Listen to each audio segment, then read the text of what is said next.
পাকা গাইস আমি পুকুরের ধারে দাঁড়িয়েছিলাম এই জায়গাটাতে আসছে দেখো এই জায়গাটাতে দাঁড়িয়েছিলাম এই জায়গাটাতে দাঁড়িয়েছিলাম এদিকে দেখা এই জায়গাটাতে পারলাম তো হে গাইস শুভ বিকাল নতুন একটা ছোট্ট মিনি ব্লগে তোমাদেরকে সুস্বাগত। যেহেতু এখন আমি বাগানের দিকে এসেছি তার কারণে এখন আমি বাগানে চলে এসেছি বাগানে পাকা আম ভাঙার জন্য, তার কারণে এখন যাচ্ছি পাকা আম পাড়তে বাগানের দিকে ভিতরের দিকে। তার কারণে চলো আমি কথায় পাকা আম পাড়ছি। সামনে দেখতে পাচ্ছ পুরো কাদা কাদা জলের মধ্যে হয়ে রয়েছে, এখন যাচ্ছি বাগানের আরো ভিতরের দিকে আম পাড়তে।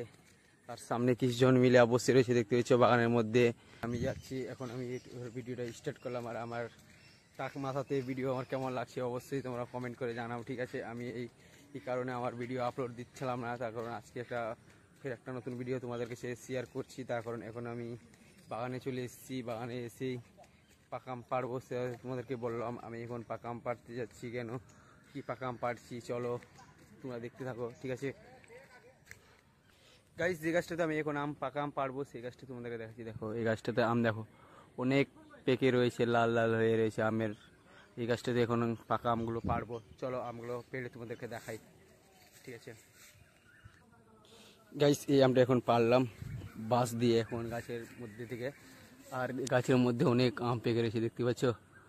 আর চলো তোমাদেরকে দেখাই, উপরে দিকে যাই গাইস।